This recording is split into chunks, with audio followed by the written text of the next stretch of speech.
Sekarang kita lanjut untuk pembacaan buletin. Silakan. Pelajaran Sirah Nabawiyah. Pelajaran dari hijrah ke Habasyah. Kedelapan, hapuskan kesyirikan lalu isilah dengan beribadah kepada Allah.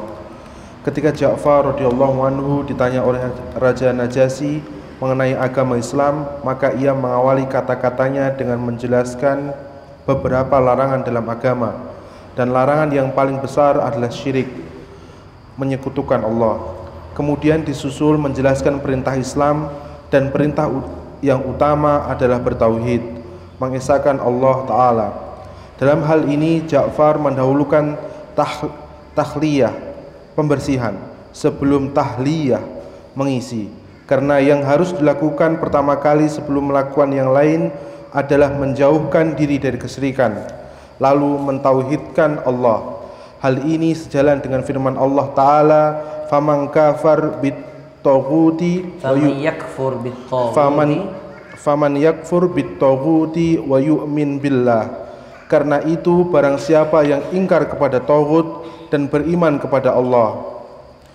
Sama juga dengan kandungan kalimah la ilaha illallah, di mana kita terlebih dahulu menghapuskan segala bentuk sesembahan selain Allah, lalu menetapkan hanya Allah yang saja yang disembah. Itu juga maksud dari at-tahliyah qabla at-tahliyah, membersihkan sebelum mengisi. Baik, kita lihat Ja'far bin Abu Thalib itu ketika ditanya Rasulullah SAW itu dakwahnya seperti apa, yang nanya itu Raja Najasyi, yang akhirnya kemarin yang kita sebut dia masuk Islam. Ketika Raja Najasyi masuk Islam, kemudian dia itu meninggal dunia. Beberapa waktu ada cerita dia meninggal dunia. Masyarakatnya nggak ada yang Islam, maka tidak ada yang menyolatkan jenazahnya. Maka diadakan, Rasulullah SAW tahu beritanya ini, maka Rasulullah SAW ketika berada di Arab, ya, itu menyolatkan jenazahnya, yaitu dengan cara sholat ghaib. Sholat ghaib itu sama dengan sholat jenazah, namun jenazahnya tidak ada. Ada perbedaan hukum dari para ulama tentang hukum sholat ghaib. Ada yang menyatakan sholat ghaib itu tidak ada. Ada yang menyatakan sholat ghaib ada untuk semua orang. Ada yang meninggal saudara di Sumatera misalnya,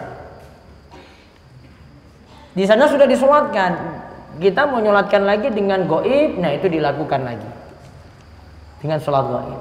Ada yang ketiga merinci sholat ghaib cuma dilakukan kalau orangnya belum disolatkan.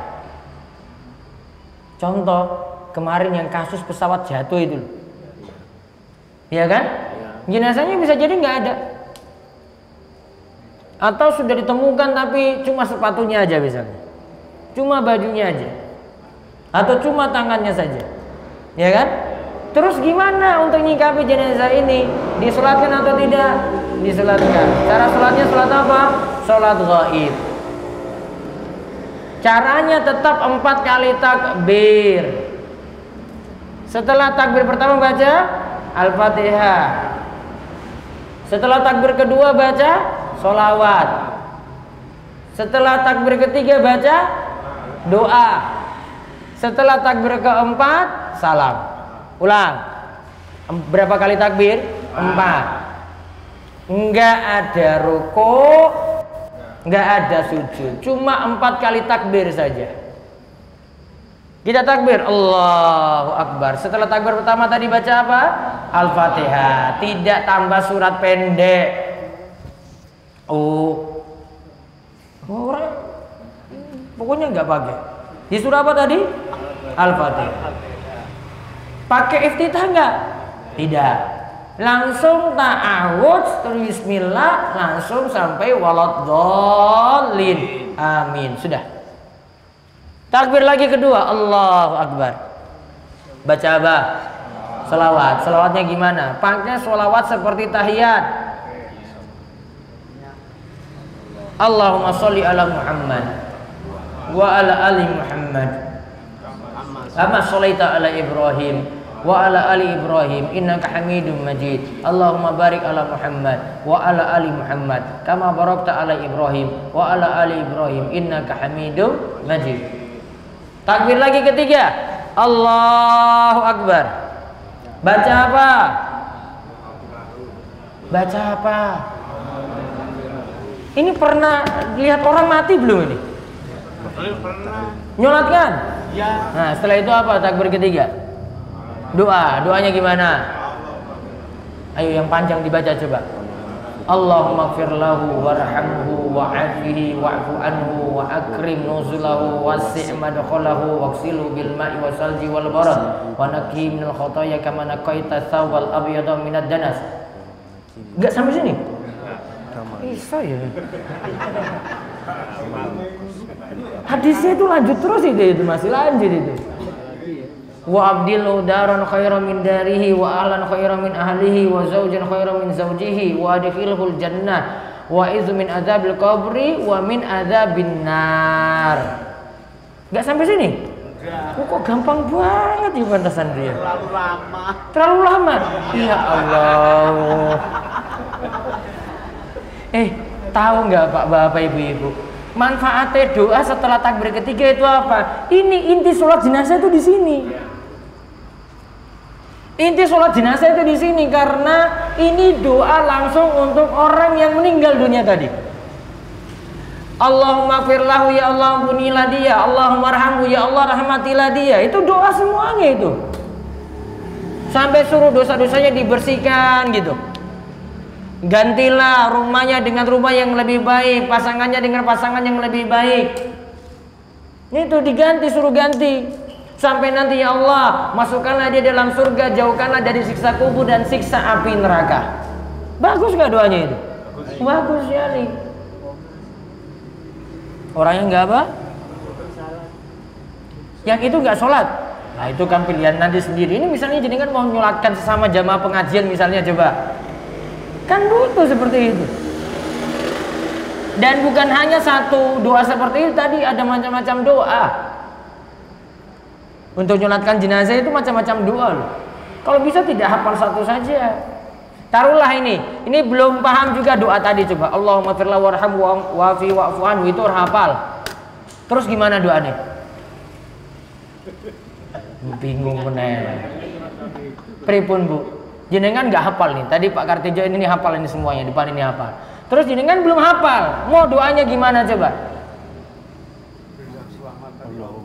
Berilah keselamatan Allah. Iki dalam sholat iki nggak bisa pakai bahasa Indonesia. Gimana doanya? Mau tak kasih tahu doa paling ringkas? Ya. Ringkas kali ini. Ya. Allahumma ighfir lahu warhamhu. Pun. Berarti masih lebih panjang gitu toh. Coba ini kalau misalnya jenengan belum hafal nggih, coba ikuti saya. Allahumma ighfir lahu warhamhu. Ayo.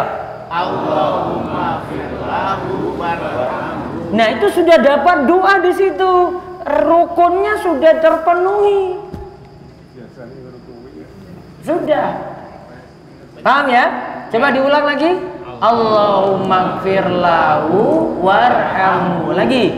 Allahumma ighfir lahu warhamhu. Sampun. Sudah, itu sudah didoakan jenazah itu. Kalau perempuan tinggal diganti ha. Allahumma ighfir laha warhamha. Kalau lanang itu meninggal 2 atau meninggal 10 lah, 10. Gimana coba? Kalau pergi umroh atau haji itu bar sholat tuh jenazahnya disolatkan banyak loh itu. Gimana? Pakai apa? Hum. Diganti apa? Hum. Allahumma ighfir lahum warhamhum. Ulang. Allahumma ighfir lahum warhamhum. Itu kalau yang meninggal itu banyak. Nanti ada lagi doa untuk anak bocah kalau meninggal mau disolatkan, itu ada doa khusus lagi. Sudahlah pakai itu aja lah tadi daripada rumit-rumit jenengan hafal. Itu paling ringkas ya. Awas kalau nggak hafal nggak bisa nanti untuk sholat tadi itu. Itu syarat minimal itu. Jenengan sudah dapat. Misalnya mau ngajarkan yang lain, nyolat ke jenazah. Wah aku orang bisa sholat. Misalnya nggak bisa sholat jenazah, ngajarkan untuk yang takbir ketiga kayak gitu aja. Insya Allah dia bisa. Kan takbir pertama tadi Al-Fatihah, bisa hafal kan? Takbir kedua itu setelah takbir kedua sholawat. Sholawat paling sedikit itu Allahumma sholli ala Muhammad. Coba. Allahumma sholli ala Muhammad. Sudah dapat itu. Itu syarat minimal. Sudah dapat itu sholawat. Setelah takbir ketiga tadi Allahumma gfir lahu warhamhu. Setelah takbir keempat jenengan nggak pakai doa atau nggak hafal nggak apa-apa, langsung salam. Assalamualaikum warahmatullahi wabarakatuh. Assalamualaikum warahmatullahi pun. Atau ada doa setelah takbir keempat, Allahumma la tahrimna ajrahu wa la taftinna ba'dahu waghfir lana wa lahu. Ini nggak hafal nggak apa-apa. Karena setelah takbir keempat itu bisa pakai doa, bisa tidak, langsung salam boleh. Diulang lagi coba, setelah takbir pertama tadi apa? Al-Fatihah, hafal nggih? Terus setelah takbir kedua sholawat, setelah takbir ketiga tadi Allahumma firlahu warhamhu. Setelah takbir keempat nggak hafal doa, langsung salam. Assalamualaikum warahmatullahi wabarakatuh. Assalamualaikum warahmatullahi. Kalau salamnya ketika sholat jenazah itu nggak perlu buka tangan kanan kiri. Assalamualaikum warahmatullahi wabarakatuh. Assalamualaikum warahmatullahi wabarakatuh. Ya, nggak perlu kayak gitu. Cukup apa tadi? Noleh kanan, noleh kiri sudah. Tangan turun belakangan. Nggak ada disuruh buka-buka kanan kiri kayak gitu, nggak ada. Nabi nggak pernah ajarkan. Nah itu beda lagi. Ini kan tadi ada yang buka Assalamualaikum warahmatullahi wabarakatuh. Assalamualaikum warahmatullahi wabarakatuh. Itu nggak ada tuntunan. Bar sholat jenazah terus apa? Ma doa lagi. Terus tadi jenengan nggak hafal doa apa setelah takbir ketiga? Betul nggak? Nah itu kan mbak kaum, kan saya beda lagi. Kan ini ustadz yang ngajarkan, bukan mbak kaum. Itu nggak ada tuntunan. Selesai udah pakai doa lagi. Yes, tadi takbir ketiga doa nggak? Ya. Ya sudah, ngapain itu tadi mau doa lagi? Paling orang hafal makanya doa lagi sholat. Iya kan? Tadi bar takbir ketiga doa nggak tadi? Iya doa, sudah itu. Kalau saya tambahkan doanya panjang di situ. Dua atau tiga di situ bisa. Tambah banyak di situ doa, dia lebih butuh doa di situ. Bar sholat artinya setelah salam nggak perlu doa lagi. Pun rampung. Sudah ini sudah paham? Sudah ya? Berarti sudah bisa sholat jenazah nggih? Nah siap-siap nanti. Siap-siap nyolatkan kalau ada layat misalnya. Jadi kalau mau layat itu jenengan jangan cuma nyumbang aja terus duduk ngobrol, ngerokok, ngunyah permen, boten. Itu lo masuk nyolatkan itu loh. Sekarang apa dengan nyumbang itu dosa-dosanya diampuni? Enggak juga. Terus apa yang membuat dosa-dosanya diampuni? Disolatkan, dapat 1 kirot. 1 kirot itu seperti Jabal Uhud. Jabal Uhud itu gunungnya itu 8 km itu panjangnya. Besar nggak berarti pahalanya? Besar. Padahal datang cuma nyolatkan. Astagfirullah. Banyak nggak tahu ya kita ya. Itu kuncinya ngaji di situ. Sudah ini? Sudah paham ya? Pahalanya tadi berapa? 1 kirot. 1 kirot itu gimana? Sebesar gunung Uhud. Nggak ngerti gunung Uhud, banyak doa biar nanti lihat gunung Uhud langsung. Orang gunung TV, waki gunung Uhud langsung lihat biar ngerti. Oh ini ya, kok beda ya karo gunung kidul ya. Gunung Uhud itu nggak ada pohon, watu. Itu nggak ada pohonnya itu, panjangnya 8 kilo itu, nggak ada subur-suburnya di sana. Orang Arab itu nggak banyak pohon, namun airnya itu nggak pernah krisis di sana, airnya ada terus. Kita negerinya subur, pohonnya banyak, namun air kering, susah. Sana negeri kering, namun air nggak pernah habis. Coba, itu nggak ada ceritanya air Zam-Zam itu pernah kosong gitu, nggak ada. Air Zam-Zam ini lagi habis di Masjidil Haram, nggak ada ceritanya. Atau toiletnya itu airnya mati, nggak ada cerita kayak gitu itu nggak ada cerita kayak gitu.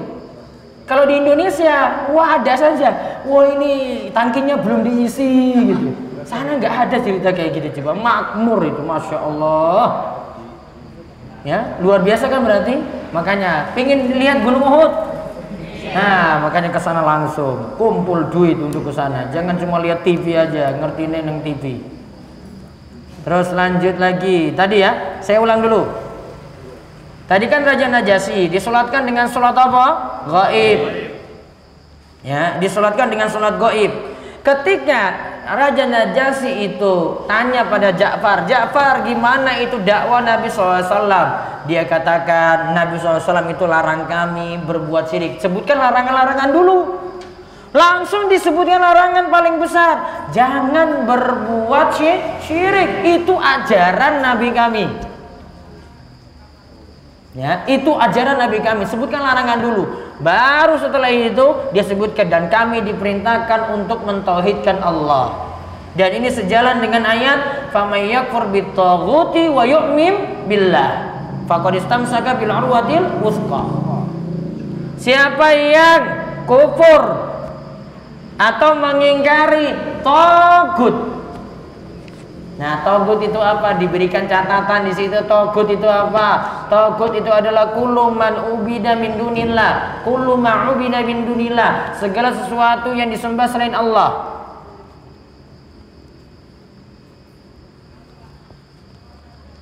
Dan ia dalam keadaan ridho, senang untuk disembah. Wa huwa radin, dan dia dalam keadaan ridho untuk disembah. Berarti kalau dia nggak ridho, itu bukan tagut. Nabi Isa disembah, namun Nabi Isa itu bukan tagut. Karena Nabi Isa nggak ridho untuk disembah. Jadi kalau ada misalnya orang soleh, misalnya lagi masih hidup nih, dia rela dirinya itu orang-orang datang ke dia terus sujud di hadapannya, minta-minta ke dia, masih hidup. Itu berarti tagut. Karena sudah disembah selain Allah, dan dia dalam keadaan apa tadi? Ridha. Ya. Dan ada pengertian yang lainnya lagi dari para ulama. Namun di antara pengertian tagut seperti itu. Apakah setiap yang berhukum dengan hukum selain hukum Allah itu disebut tagut? Belum tentu. Nih, kadang ini yang punya pemahaman radikal nih. Punya pemahaman juga menganut pemahaman ISIS misalnya. Atau para ulama sebut dengan pemahaman takfiri. Mudah kafirkan orang. Lihat pemerintah tidak berhukum dengan hukum Allah, langsung katakan itu pemerintah tagut. Atau ada aparat-aparatnya, polisi, tentaranya, dikatakan juga itu pendukung tagut. Kalau ada yang punya pemahaman kayak gini, hati-hati. Itu lagi kemasukan pemahaman orang yang mudah kafirkan orang lain. Kalau anak bapak ibu-ibu seperti itu, hati-hati. Apalagi sekarang itu sudah ada YouTube macam-macam, cuma bisa belajar dari situ saja, nggak pakai guru. Gurunya siapa? YouTube. Musibah besar itu nanti. Karena nggak tahu cara memahami dalil seperti apa. Tagut dia cuma asal artikan saja. Ya. Dan itu ada yang sebut seperti itu. Di sini dikatakan siapa yang mengingkari tagut berarti hapus itu sesembahan selain Allah, bersihkan dulu. Syirik itu dihapus dulu. Punya jimat-jimat, raja-raja, apalagi aki yang ada pengisiannya. Ya. Pokoknya yang punya benda-benda sakti, yang ini punya keyakinan khusus pada benda semacam ini dihapuskan dulu. Baru kemudian isi dengan ibadah. Kalau ini masih ada, ibadahnya jadi nggak benar. Ya, Ya, ini dibersihkan dulu. Baru kemudian diisi at-takhliyah qabla tahliyah. Bersihkan dulu sebelum kita itu mengisi. Sebelum sesuatu dimasukkan harus dibersihkan dulu. Nih, gelas. Ini apa ini isinya ini? Teh.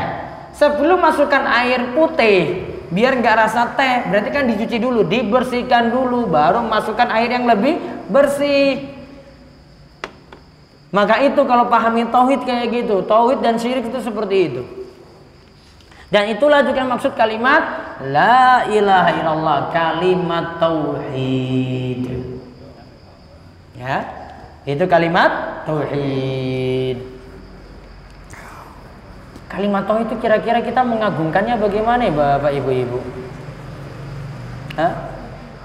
Mau mengagungkannya gimana? Bagaimana mengagungkannya? Iya, caranya mengagungkan kalimat tauhid bagaimana? Diucapkan terus, syahadat terus.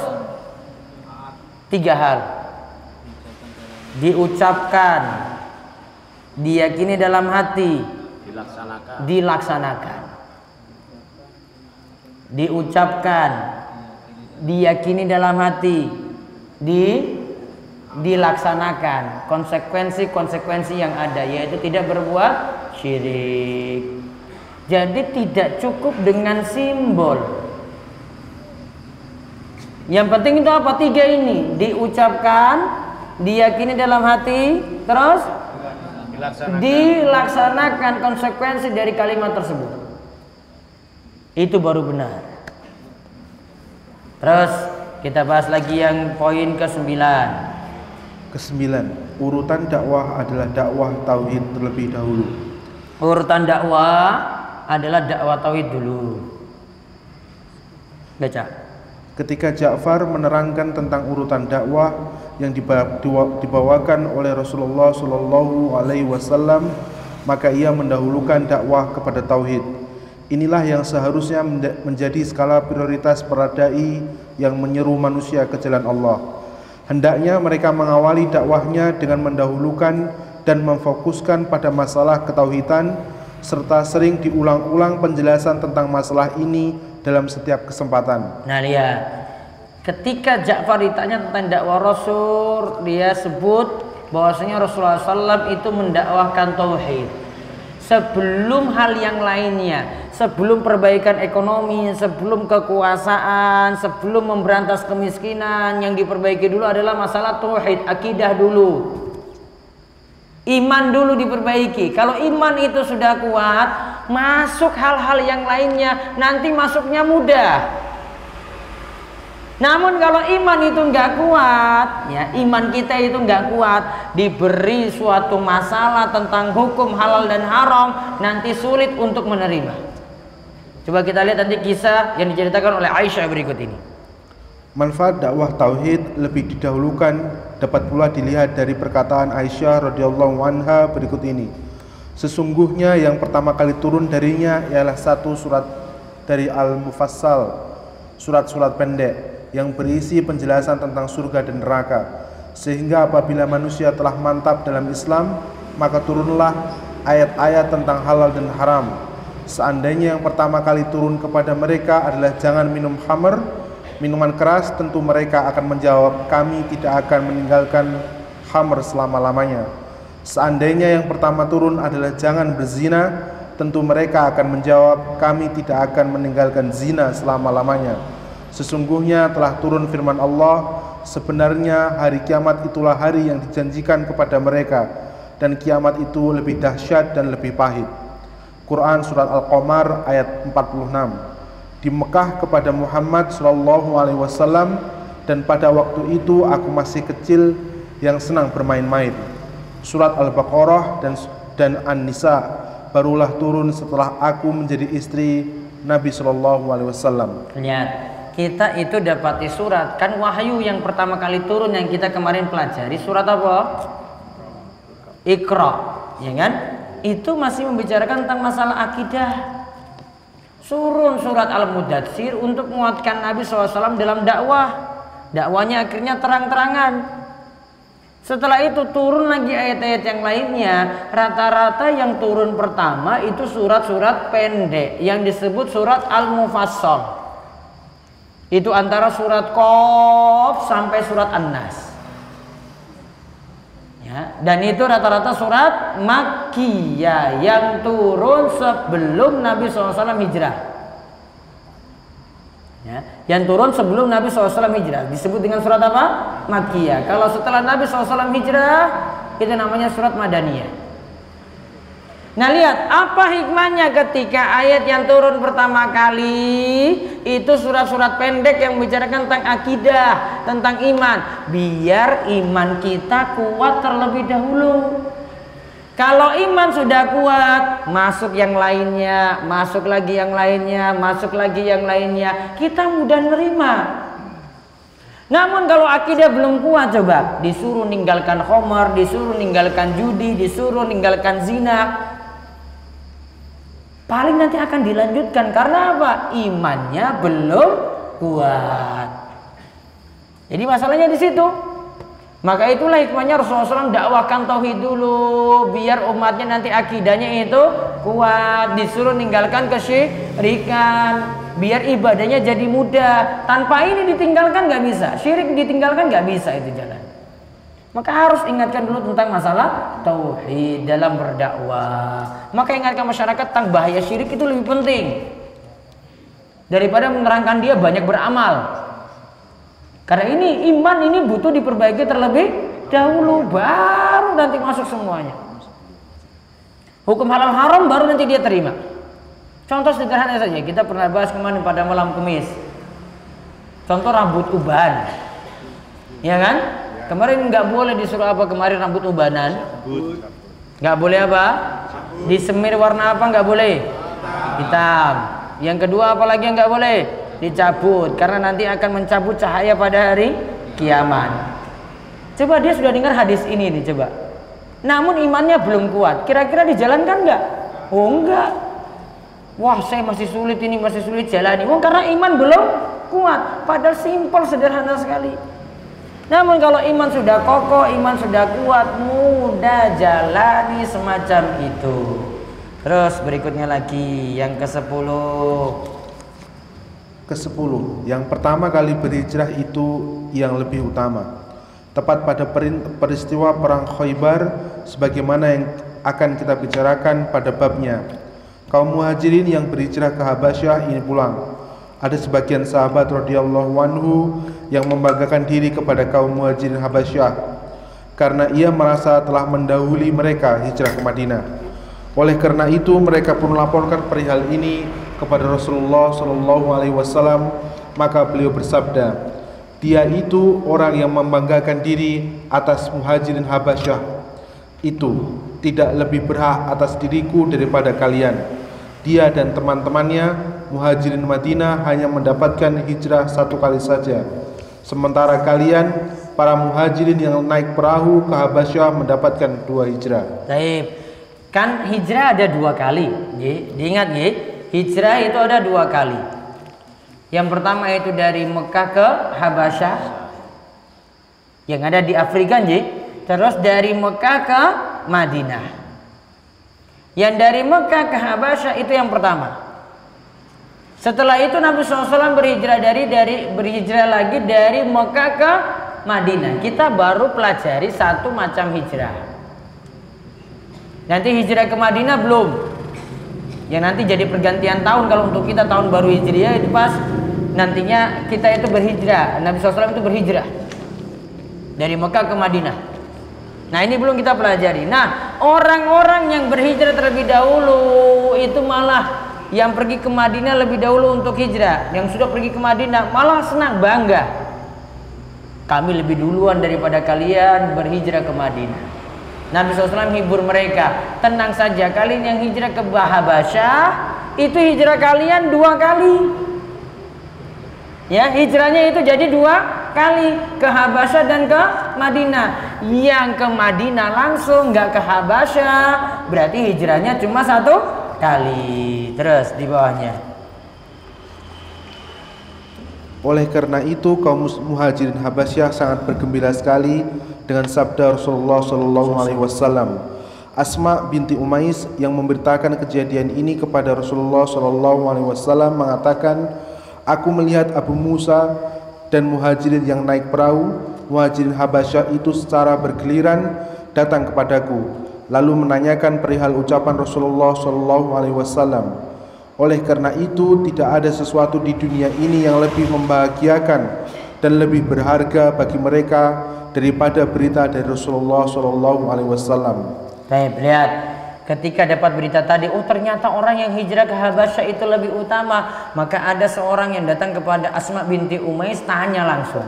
Benar Rasulullah SAW bilang kayak gitu. Dia saking senangnya sekali. Dan tidak ada rasa bahagia yang lebih mereka miliki selain mendengar berita Rasulullah SAW itu menyanjung orang-orang yang hijrah ke Habasyah. Intinya gini, orang yang hijrahnya terlebih dahulu cobaannya biasanya lebih berat. Dan itu menunjukkan keutamaannya daripada yang hijrahnya itu belakangan. Namun ada penjelasan dari Ibnu Hajar di bawah. Namun Ibnu Hajar dalam Fathul Al-Bari menyatakan bahwa hadis ini tidaklah menunjukkan bahwa muhajirin Habasyah lebih utama dari muhajirin Madinah secara mutlak. Nah, tidak menunjukkan keutamaan kalau muhajirin Madinah itu kalah, tidak juga. Nanti dilihat tentang keutamaannya masing-masing nanti pada pembahasannya. Wallahu a'lam bishawab. Kita sudah selesai pembahasan hijrah ke Habasyah. Berikutnya kita bahas nanti tentang fase masuk Islamnya Hamzah dan Umar bin Khattab. Tidak ada kisah lagi, insya Allah kita lanjut pada pertemuan pekan depan. Monggo jika ada yang mau bertanya atau ada yang pertanyaannya belum dijawab pekan lalu, bisa tulis ulang lagi karena kertasnya saya lupa bawa. Sambil nunggu wonten pengumuman, yang pertama untuk Ahad besok ada kajian di beberapa tempat. Yang pertama di DS tetap ada karena subuhnya lebih awal. Nanti kajian Bulughul Maram sampai jam 5 pagi. Setelah itu jam setengah 6 di Masjid Ki Ageng, pemanahan di Grogol Palian sampai jam setengah 7 di Pak Lurah ya. Terus jam 7 di SMK Prigi Tepus ya. Itu sekaligus dengan milad PAP yang ada di sana ya. Terus jam berikutnya lagi, karena tadi itu sampai setengah 9, maka nanti jam setengah 10 pengawasan di Karang Tengah di gedung berapa?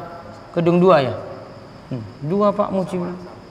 12, gedung 12 di Masjid Nurul Iman. Masjid Nurul Iman.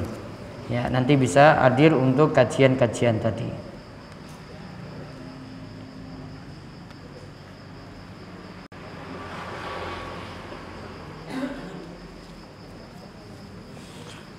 Ustadz, apabila kita sebelum berdoa membaca Al-Fatihah atau surat lain dan menjadikannya sebagai tawassul, apa dibolehkan?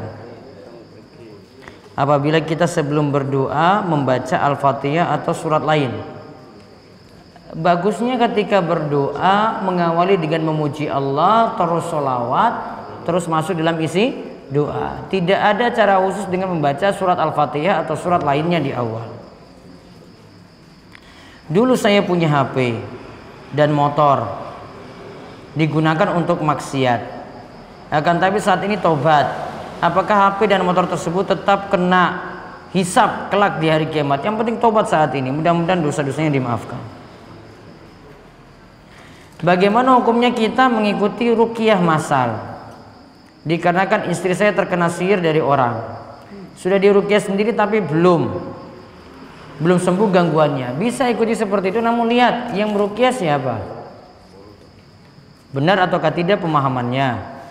Kemudian nanti saran saya mungkin ruqyah individu lebih bagus, karena ruqyah massal bisa jadi itu nanti dia terpengaruh, ada yang nangis-nangis, dia ikut nangis-nangis lagi.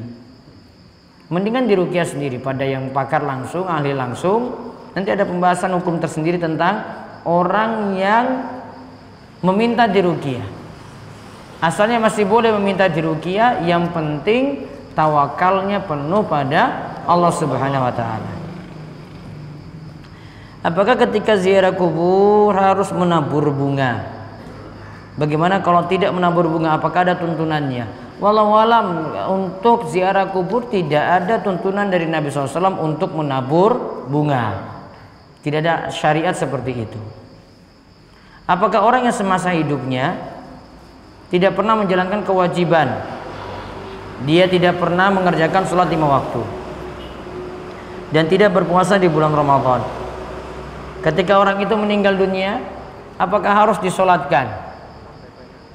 KTP-nya apa? Islam. Tetap disolatkan. Kalau ada yang nggak mau nyolatkan, terserah. Namun tetap ada yang menyolatkannya, fardu kifayah hukumnya.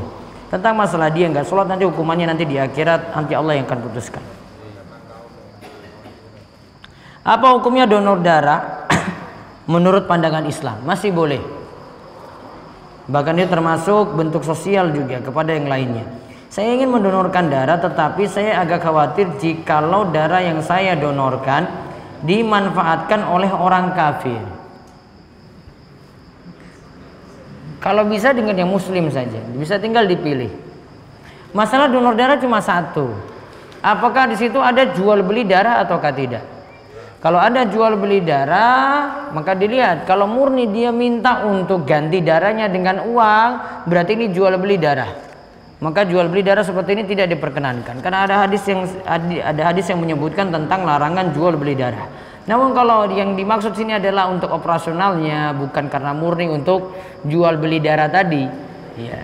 Namun operasionalnya saja dikasih untuk dia gitu. Karena ada operasional sehingga butuh biaya dalam hal itu. Ya maka tidak masalah. Wallahu a'lam.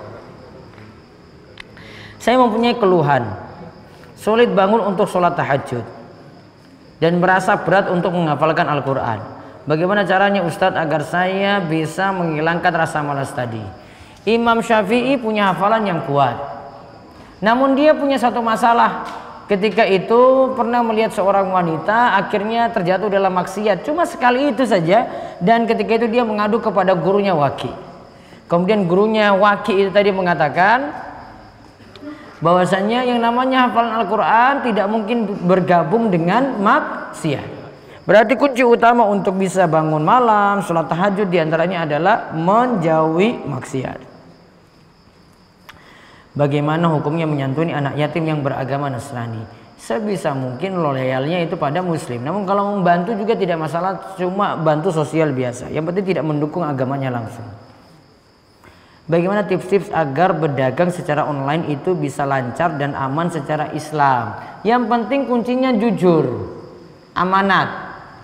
Jujur dari sisi nggak bohong dengan fotonya yang dia pajang di medsos, di media sosial. Kemudian amanat, kalau disuruh kirim barang dia janjikan 3 hari, misalnya 5 hari, ya sudah dia kirim sesuai dengan perjanjian tadi. Kalau misalnya telat minta maaf. Seperti itu caranya.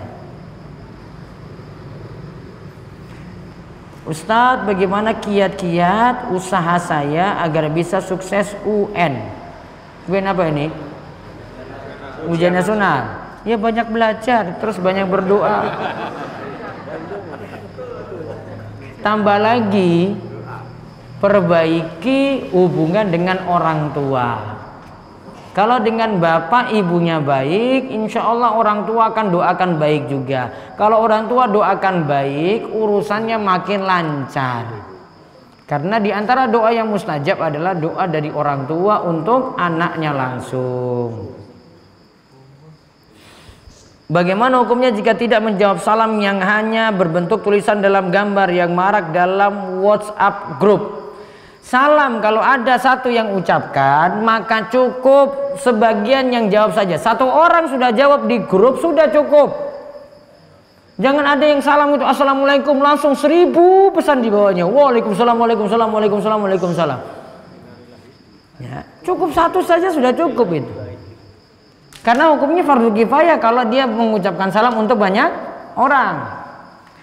Termasuk salamnya kalau dalam bentuk gambar juga tetap dijawab. Namun tadi cuma sebagian orang jawab sudah cukup. Apa hukum menyebut orang meninggal dengan almarhum? Bagusnya dengan rahimahullah. Ya, sifatnya doa. Kalau almarhum itu memastikan, kalau rahimahullah itu doa. Itu lebih bagus. Apa hukumnya perempuan mengantarkan jenazah sampai ke pemakaman? Hukumnya makruh. Hukumnya apa? Makruh, nggak sampai haram. Baiknya tidak. Karena apa? Karena wanita, ibu-ibu itu seringnya banyak nangis, lemah. Kalau sampai ke kuburan akhirnya banyak nangis, mempersulit nanti orang yang menguburkan, dan juga membuat yang lainnya juga jadi ikut sedih, padahal dia masih bisa menghilangkan kesedihannya ketika itu. Bagaimana jika seperti malam ini di masjid ini ada pengajian dan di masjid tempat saya juga ada pengajian, tetapi jika dilihat maka lebih utama pengajian di masjid ini dalam hal charger dalam hati, walaupun tempatnya daripada masjid kampung. Lalu mana yang harus saya dahulukan untuk dihadiri padahal waktunya bersamaan? Insya Allah semuanya baik, tinggal pilih mana yang lebih manfaat, tinggal ditimbang-timbang. Kecuali jenengan jadi panitia di situ punya tanggung jawab gitu, maka nanti tinggal memilih. Namun ingat, kalau dalam belajar, kunci pertama untuk belajar bagus itu satu, pilih guru yang benar. Kemudian yang kedua, belajar itu sistematik, berurutan. Dari dasar-dasar dulu, nggak sulit-sulit. Kita pelajari sirah Nabi SAW ini berurutan sekali nih ceritanya. Ya itu nggak langkah-langkah ini. Nanti sampai nanti Nabi SAW hijrah, nanti sampai kehidupannya bagaimana ketika perang, sampai nanti Nabi SAW itu meninggal dunia. Nah kita kan masih bahas ini. Ya, maka kalau ikut sesuatu yang sistematik itu lebih bagus ya daripada ikut yang tematik terus, tema-tema terus. Ya. Namun kalau ada di tempatnya punya keharusan untuk ngurus, ya tetap hadiri di situ. Wallahu alam. Demikian yang kita bahas. Mudah-mudahan kita semua diberi keselamatan sampai di rumah, dan Allah berikan kita kemudahan juga untuk beramal soleh, terus nambah ilmu, terus mengecas iman kita. Mudah-mudahan iman kita terus bertambah dengan berada dalam majelis ini, dan terus diberikan keistiqomahan. Baik, demikian kita tutup kalian doa kafaratul majelis. Subhanakallahumma bihamdika asyhadu an la ilaha illa anta astaghfiruka wa atubu ilaik. Assalamualaikum warahmatullahi wabarakatuh.